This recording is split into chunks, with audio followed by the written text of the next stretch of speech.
So we need to talk about something that hasn't really been covered by the media. Apparently, it wasn't enough for Democrats to concoct this half-baked lawfare scheme to convict their major political opponent, President Trump, as a felon and potentially put him in prison.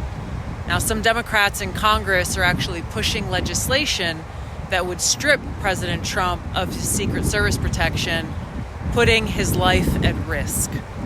Now, they aren't even being subtle about it. They're calling their legislation the Disgrace Act, and it's sponsored by Representative Benny Thompson, the very same Democrat who led the so-called January 6th committee. They're not satisfied with all of their efforts to weaponize our justice system, to go after their major political opponent. Now they're inviting an attack on his life. Let that sink in for just a moment.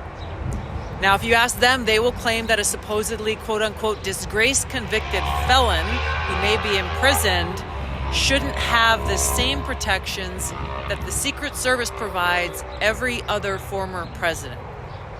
It's very clear what they're doing. This is just the next step in what has been a very calculated plan. First, they convict President Trump on these bogus charges to brand him as a quote-unquote felon. They've accomplished that.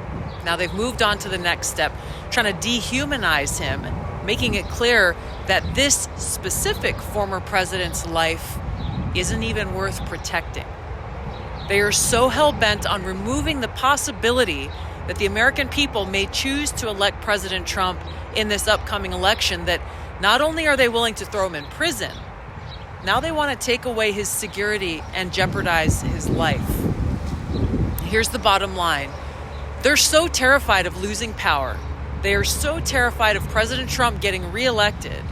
The very same Democrats who claim they are defending democracy will do anything, and I mean anything, to stop we the people from even having the choice to vote for Trump.